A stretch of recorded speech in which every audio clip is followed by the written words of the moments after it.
Hello guys, तर स्वागत आहे तुमचं आपल्या या यूट्यूब चॅनलवरती. मित्रांनो, चॅनलवर नवीन असाल तर चॅनलला सबस्क्राईब नक्की करा. आणि आपण पाहणार आहोत लपंडाव या मालिकेचा आजचा रिव्ह्यू. चला तर मग आपण आपल्या व्हिडिओकडे बघूयात. तर आता इथे ही जी काही नंदा मावशी आहे ना, ती फोनवरती बोलण्याची प्रॅक्टिस करत असते.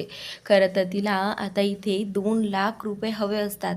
तर पेपरमध्ये जी बातमी आली होती ती त्याच संदर्भाबद्दल फोनवरती चर्चा करत असते. पण ना तिने कोणाला फोन लावलेला असतो ना काही, फक्त ती ॲक्टिंग करत असते की कसं मी त्या माणसाला ते पैसे मागेल आणि मी त्या तेजस्विनी कामतचा ॲड्रेस सांगेल. तर ती फोनवरती ॲक्टिंग करत असते. ती फोन म्हणत असते की अरे मेल्या, तुला तेजस्विनी कामत हवी आहे ना, मला माहिती आहे तिचा ॲड्रेस, मला माहिती आहे ती कुठे राहते. तर त्यावेळी आता ती बोलते की तू फक्त एक काम करायचं, तू फक्त ते 2 लाख रुपये माझ्याकडे आणून द्यायचे, मग मी तुला सगळं सविस्तर सांगेल, असं आता इथे ती फोनवरती म्हणत असते. तेवढ्यातच आता दरवाजातून हे सगळं मनस्विनी ऐकत असते. मनस्विनी लगेचच तिच्याकडे पाहून म्हणते की एड्याची जत्रा, असं म्हटल्यानंतर आता इथे तिचं लक्ष जे आहे ते मनस्विनीकडे जाऊ लागतं. एकदा का तिने मनस्विनीला पाहिलं तर तिचे हातपाय थरथर कापू लागतात. कारण मनस्विनीला आत्तापर्यंत तिने सांगितलं नव्हतं की तेजस्विनी जिवंत आहे. आणि आता तिने सगळं काही ऐकलं आहे म्हटल्यानंतर आता तिला त्या मनस्विनीची खूप भीती वाटू लागते की आता ही काय करेल मला आणि काय नाही. आता त्यावेळी इथे मनस्विनी आतमध्ये येते. आतमध्ये आल्यानंतर मनस्विनी तिला विचारू लागते की हे सगळं काय आहे आणि तू कोणाशी बोलते फोनवरती, मला सांग, तुझ्या हातात काय आहे. तर त्यावेळी तिने तिच्या हातातला तो पेपर पाहिलेला असतो की तिच्या हातात नक्कीच काहीतरी आहे, पण ती तिला सांगत नसते.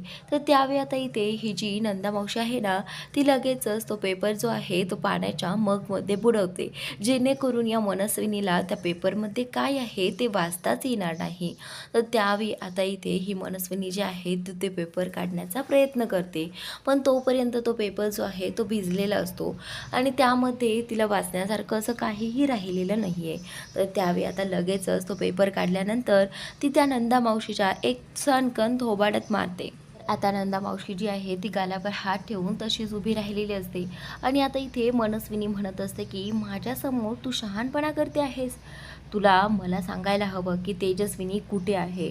तर त्याच वेळी आता इकडे ही जी सखी आहे ती तिच्या आईच्या आठवणीत रडत असते. ती म्हणत असते की आई, तू माझ्यासाठी काय काय केलंस गं, पण मला तुझ्यासाठी काहीच करता आलं नाही. तर त्यावेळी आता इथे ती रडत असताना इथे कबीरला ते पाहवत नाही. कबीर जो आहे तो बोलतो की बेबी सरकार, हे पहा, तुमची आई जी आहे ना ती जिवंत आहे. असं म्हटल्यानंतर आता इथे सखीला आश्चर्य वाटतं की काय, माझी आई जिवंत आहे.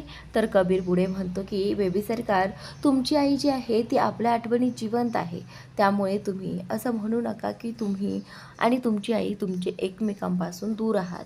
तर त्यावेळी आता इथे ही जी सखी आहे ना ती बोलते की हो ना, पण मला आईची खूप आठवण येते. आईने माझ्यासाठी जे काही केलं आहे ना ते खूप आहे माझ्यासाठी, आणि म्हणूनच लवकरात लवकर मला सगळं काही या तेजस्विनीच्या नावावरून काढतं करायचं आहे. तर त्यावेळी आता इथे हा जो कबीर आहे ना तो बोलतो की हो, सगळं काही व्यवस्थित होईल. तेवढ्यातच ती डोळे वगैरे पुसते आणि कबीरला सांगून वरती टेरेसवरती जाते. बोलते की मी ना कपडे वाळत घातले आहे, ते जरा काढून घेऊन येते. सगळं काम घरातील मीनाक्षी काकूच करत आहात, एकटीच किती दमतील ना, त्यामुळे आता मी जाते आणि घेऊन येते. तर आता कबीर जो आहे तो बोलतो की ठीक आहे. कबीरला सखीला असं या अवस्थेत पाहणं खूप कठीण होत असतं. तर त्यानंतर आता कबीर देवाकडे प्रार्थना करतो. तो साईबाबांना म्हणतो की साईबाबा, काहीतरी मार्ग दाखवा.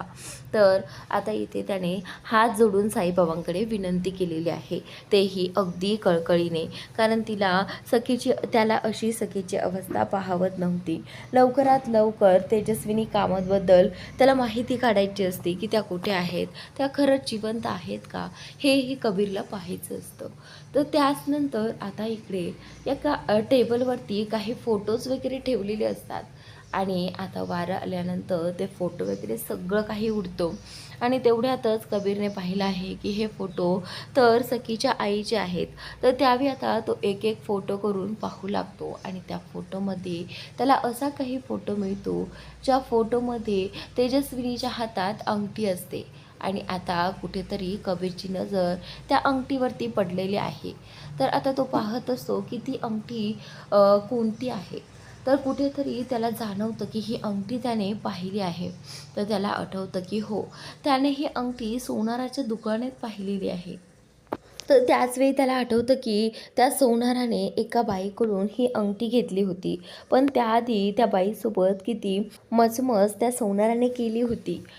तर आता इथे त्या बाईचा जो काही अवतार आहे ना, तो पाहून ती लोकं जी आहे सोनार ते विचारू लागतात, ही अंगठी तुम्ही कुठून आणली? तर त्यावेळी आता ती बोलते की ही अंगठी ना माझ्या ताईची आहे. त्यामुळे तुम्ही मला या बदल्यात काही पैसे द्या. तर आता कबीरला आठवतं की हो, ही तीच अंगठी आहे जी की त्या बाईने आणली होती. तर आता कबीर बोलतो की आता जास्त वेळ घालून चालणार नाही.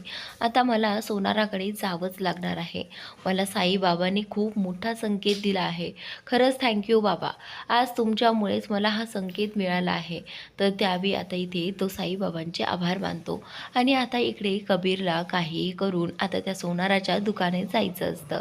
तर आता इथे कबीर बोलतो की आता लवकरात लवकर त्या बाईचा ॲड्रेस मिळवला पाहिजे, जेणेकरून आता हे कळेल की ही अंगठी जी आहे ती कोणाची आहे आणि खरंच सखीच्या आईची असेल का ही अंगठी, हे आता शोधण्यासाठी कबीर निघाला आहे.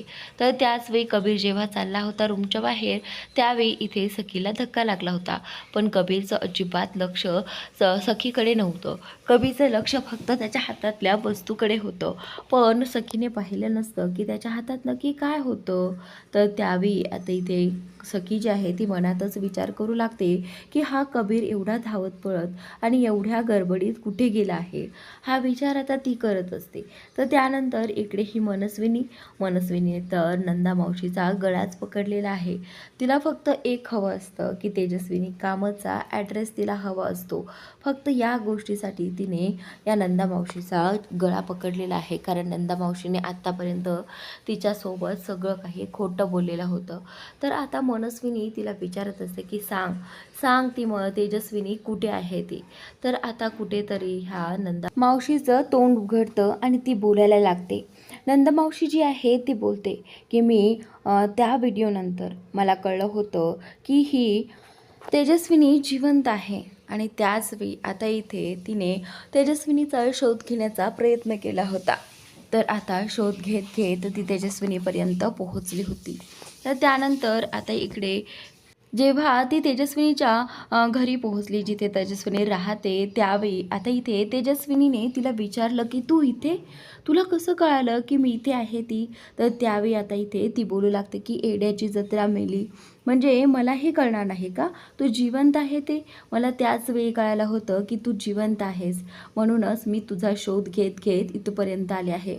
पण मला तुझा शोध घ्यायला खूप दिवस लागले बरं का, कारण मला तू सापडतच नव्हती.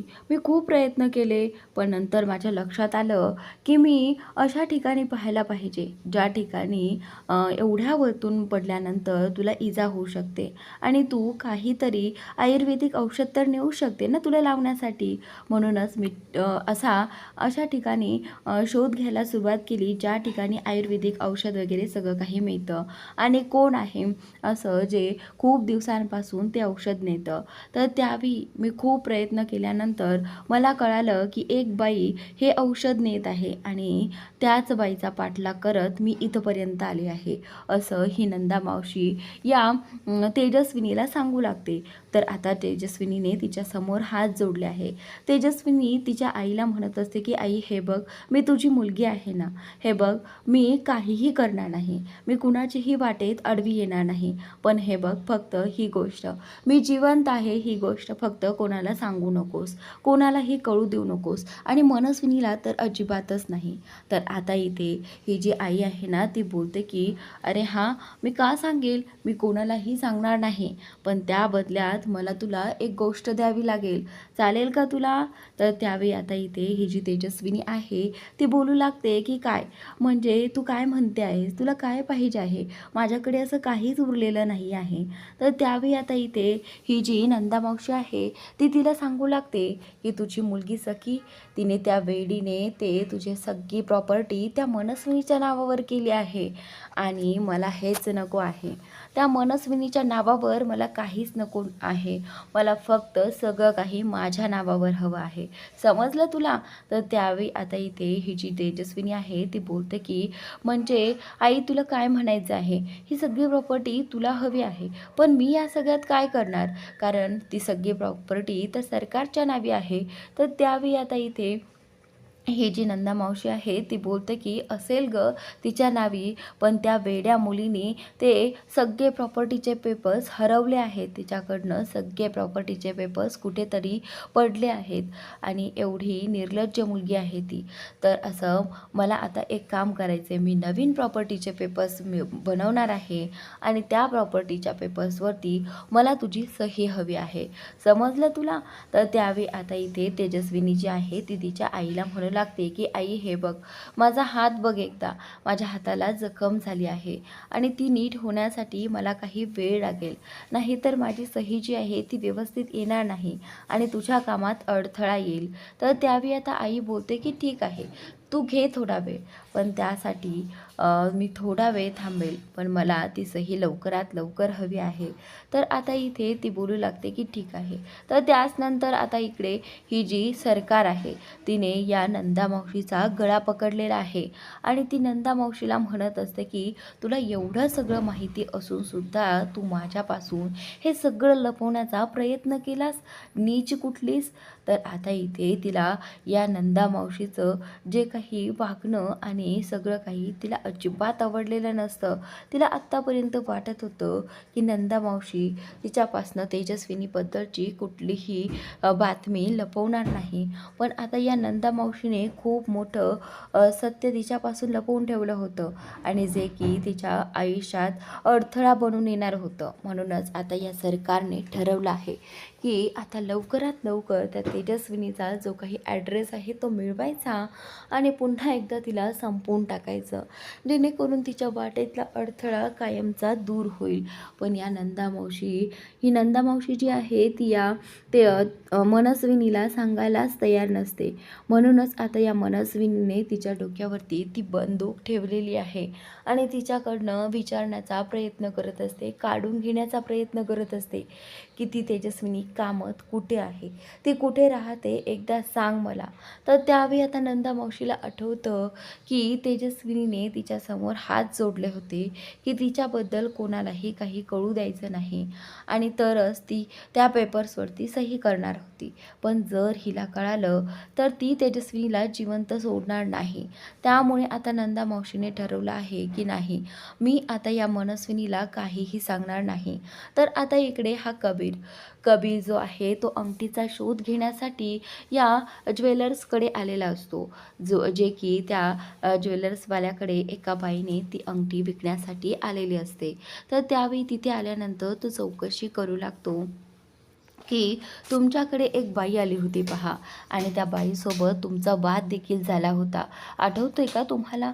तर त्यावेळी आता इथे हे जे ज्वेलरीवाले आहेत ते विचार करू लागतात की अशी कोणती बाई आली होती जी की आमच्यासोबत तिचा वाद झाला. तर त्यानंतर थोड्याच वेळानंतर त्यांना आठवतं, कबीर त्यांना लक्षात आणून देतो की तुम्ही बोलले होते की ही बाई पहा, हिची अवस्था पहा आणि हिच्याकडे सोन्याची अंगठी आहे. हा विचार करताच आता इथे त्या दुकानदाराला आठवतं की हो, अशी एक बाई आली होती आणि तिच्यासोबत आमचा वादही झाला होता. तर त्यानंतर ते विचारू लागतात की त्या बाईचं काय, तुमचं त्या बाईशी काय म्हणजे तुमचं त्या बाईकडे काय काम आहे? तर आता कबीर बोलू लागतो की माझं त्या बाईकडे नाही, तर त्या बाईने दिलेल्या अंगठीकडे माझं काम आहे. तर त्याच वेळी आता इथे तो ज्वेलर जो आहे तो बोलतो की ती अंगठी आणि तुमचं काय, म्हणजे चोरीचा काही संबंध आहे का? हे प्रकरण चोरीचं तर नाही ना? तर त्यावेळी कबीर जो आहे तो बोलतो की हे पहा, चोरी वगैरे काही नाही आहे, मला फक्त ती अंगठी पाहायची आहे. तर त्यावेळी आता तो ज्वेलर जो आहे तो बोलतो की ठीक आहे, थांबा, मी ती अंगठी घेऊन येतो. तर त्यावेळी आता कबीर जो आहे तो तिथेच वाट पाहत थांबलेला असतो आणि त्यावेळी आता इथे त्या ज्वेलर्सने ती अंगठी कबीरकडे आणून दिलेली आहे. तर त्यावेळी कबीर जो आहे तो फोटोमध्ये पाहत असतो की ती अंगठी तीच आहे का. अगदी त्या फोटोला बारीक निरखून पाहतो की ती डिझाईनची अंगठी तीच होती. तर त्यावेळी आता कबीर जो आहे तो बोलतो की अरे वा, ही तर तीच अंगठी आहे. तर आता तो ज्वेलर्सला बोलू लागतो की ही अंगठी जी आहे ती मला विकत घ्यायची आहे. तर त्यावेळी आता इथे तो ज्वेलर जो आहे तो बोलू लागतो की हे पहा, ही अंगठी जी आहे ना ती प्युअर गोल्डची आहे, खूप महाग आहे ही अंगठी आणि त्यामुळेच मी याच्या रेटनुसार तुम्हाला किंमत सांगणार. खरं तर याची किंमत जी आहे ती 1,50,000 आहे, पण तुम्हाला जर ही घ्यायची असेल तर मी तुम्हाला 1,00,000 पर्यंत देईल. तर आता कबीर जो आहे तो बोलतो की तुम्ही असं लोकांना फसवता, त्या गरीब बाईला तुम्ही किती कमी पैसे दिलेत आणि त्या बाईला जेवढे पैसे दिलेत ना तेवढेच पैसे मी तुम्हाला या अंगठीचे देणार आहे. तुम्ही गरीब बाई पाहून तिला फसवलं आहे आणि माझ्याकडनं इथे जास्त पैसे करतायत, हे मी अजिबात होऊ देणार नाही. तर आता इथे कबीरचा वाढलेला आवाज पाहून इथे तो जो काही ज्वेलर आहे तो शांत बसतो आणि आता कबीरने जे काही त्याच्या हातात पैसे ठेवले त्या पैशातच तो खुश होतो आणि तिथून आतमध्ये निघून जातो. तर आता कबीरने तर ही अंगठी मिळवली आहे, पण आता काहीही करून ही अंगठी त्या बाईने म्हणजेच त्या बाईने कशी काय विकली, तिच्याकडे ती अंगठी कशी काय आली, हे आता कबीरला शोधून काढायचं असतं. त्याचमुळे आता कबीर जो आहे तो बोलतो की आता लवकरात लवकर मला त्या बाईचा ॲड्रेस मिळवावा लागेल, जेणेकरून तो इथे त्या सखीच्या आईकडे पोहोचू शकेल. तर आता इथे तो जो ज्वेलर्सची अंगठी घेऊन आता कबीर जो आहे तो विचार करत असतो आणि तोच विचार आता त्याच्या डोक्यात चाललेला असतो की आपल्याला ही बाई आता कुठे मिळेल म्हणून. कबीरला कुठेतरी वाटत असतं की सखीची आई जिवंत आहे, त्याला असंच वाटत असतं. म्हणूनच आता तो म्हणत असतो की जर सखीची आई जिवंत असेल ना तर मी तिला सखीपर्यंत नक्की पोहोचवेल आणि सखीच्या आयुष्यात तो आनंद मिळवून दाखवेल. तर त्यानंतर इकडे पुढील भागात इकडे आता तेजस्विनी जी आहे ती सखीचा फोटो पाहत असते. तिला सखीची प्रचंड आठवण येत असते. एवढी लहान असल्यापासून तिला सखीपासून दूर राहावं लागलं आहे आणि त्याचवेळी आता इकडे सखी देखील तिच्या आईचा फोटो पाहत असते. तीही म्हणत असते की आई, तू माझ्यासाठी खूप काही केलं गं, पण मलाच तुझ्यासाठी काही करता नाही आलं. तर आता तिलाही कुठेतरी आईची जाणीव, आईची उणीव भासत असते. पण आता इकडे कबीरला सखीचं असं जे काही आईसोबतचं बोलणं आहे ते सगळं काही आठवत असतं. म्हणूनच आता एकीकडे कबीरलाही त्रास होत असतो. कबीर आता बाहेरून आलेला असतो आणि कबीरला एका अनोळखी व्यक्तीचा फोन आलेला आहे. कबीरने तो फोन उचललेला आहे आणि कबीर जो आहे तो फोनवरती बोलतो की हॅलो, कोण बोलतोय? तर समोरून काहीच आवाज येत नाही. कबीर पुन्हा एकदा बोलण्याचा प्रयत्न करतो, पण समोरून हळू आवाजात हॅलो म्हटल्याचा त्याला आवाज येतो, पण एका बाईचा आवाज आहे आणि तो आवाज कुठेतरी ऐकल्यासारखा वाटतोय असं त्याला वाटू लागतं. आणि त्याच नंतर आता इथे कबीरला जाणवतं की हा आवाज नक्कीच सखीच्या आईचा आहे. म्हणूनच आता आता त्याला खात्री पटलेली आहे की सखीची आई जी आहे ती जिवंत आहे आणि ती आपल्याला कॉन्टॅक्ट करण्याचा प्रयत्न करते आहे, असं आता कबीरचं झालेलं असतं. कबीर ज्यावेळी पुढचं बोलणं ऐकण्याचा प्रयत्न करत असतो त्याचवेळी अचानकच आता फोन कट झालेला असतो. तर त्याचनंतर आता इकडे ही जी मनस्विनी आहे तिने आता या नंदा मावशीच्या डोक्यावरती रिव्हॉल्वर ठेवलेली आहे. नंदा मावशीने सरकारला सांगून आणलेलं असतं की मी तुम्हाला त्या ठिकाणी नेणार आहे ज्या ठिकाणी तेजस्विनी राहते. खरं तर आता इथे नंदा मावशी त्या मनस्विनीला एका ठिकाणी घेऊन आलेली असते, पण कुठेही त्या तेजस्विनीचा पत्ता नसतो. तर आता इकडे या ते मनस्विनीने तिच्या डोक्यावरती रिव्हॉल्वर ठेवून तिला हे सांगण्यास भाग पाडलं होतं की तेजस्विनी कुठे राहते, तेजस्विनी कुठे आहे. एकदा का तिला तेजस्विनीपर्यंत पोहोचवलं की तिचा मार्ग मोकळा असं तिला वाटत असतं. पण आता इथे या नंदा मावशीने या मनस्विनीला एका ठिकाणी अनोळख्या ठिकाणी आणलेलं असतं की जिथे कुठेही तेजस्विनी नसते. तर आता थोड्याच वेळात या मनस्विनीने रिव्हॉल्वर चालवलेली आहे, पण खरं तर आता रिव्हॉल्वरची गोळी या नंदा मावशीच्या डोक्यात गेली आहे की कुठे दुसरीकडे गेलेली आहे हे पाहणं उद्याच्या भागात रंजक ठरणार आहे. कारण मनस्विनी जी आहे ती प्रचंड रागात असते आणि नंदा मावशी तिला सांगायलाच तयार नसते की तेजस्विनी कुठे राहते. म्हणूनच आता रागाच्या भरात तिने गोळी चालवली की काय, की नंदा मावशीला काही झाले की काय हे पाहणं उद्याच्या भागात रंजक ठरणार आहे. तर मित्रांनो, उद्याचा भाग खूपच इंटरेस्टिंग आहे, तर नक्की पहा. आणि तुम्ही जर आपल्या या यूट्यूब चॅनलला सबस्क्राईब केलं नसेल तर सबस्क्राईब करून घ्या. आणि व्हिडिओ आवडला असेल तर व्हिडिओला लाईक करायला विसरू नका. Thanks for watching.